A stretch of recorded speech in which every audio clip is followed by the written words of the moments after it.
తాకట్లో ఉన్న మీ బంగారాన్ని విడిపించి ఆ రోజు ఆన్లైన్ రేటుకి కొంటాం. Sharma gold company. బతుకు తెరువు కోసం ఇటుక పట్టీలో పనిచేయడానికి వచ్చిన బాలికపై ఆ ఇటుక పట్టి యజమాని అత్యాచార యత్నం చేశాడు.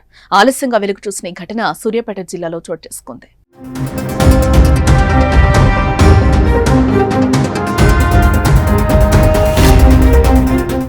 ఆత్మకూరు మండల పరిధిలోని పాత సూర్యాపేట శివారులో వెంగమాంబ బాలాజీ ఇటుకబట్టి యజమాని గోగిరేని వెంకటరమణ ఇటుకల తయారీ కోసం కొందరు కూలీలను ఒడిశా నుంచి తీసుకొచ్చాడు.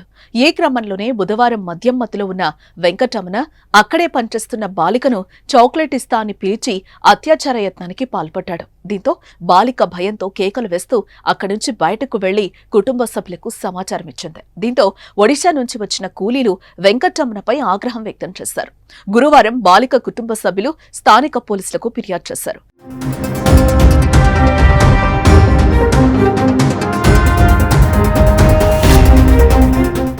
ఎస్ఐ శ్రీకాంత్ గౌడ్ ఘటనా స్థలానికి వెళ్లి విచారణ చేపట్టారు. ఇటుక బట్టి యజమాని వెంకటరమణను అదుపులోకి తీసుకుని విచారణ చేశారు. శుక్రవారం బాలికను భరోసా సెంటర్ కు తరలించి వాంగ్మూలం రికార్డు చేశారు. ఈ మేరకు వెంకటరమణపై పోక్సో, లేబర్ యాక్ట్, జువైనల్ సెక్షన్ల కింద కేసు నమోదు చేసి రిమాండ్కు తరలించినట్లు ఎస్ఐ శ్రీకాంత్ గౌడ్ తెలిపారు. మరోపక్క బతుకు తెరువు కోసం బిహార్ నుంచి వచ్చిన వారిపై మద్యం మత్తులో యజమాని విచక్షణ రహితంగా దాడికి పాల్పడినట్లు కార్మికులు ఆందోళన వ్యక్తం చేస్తున్నారు.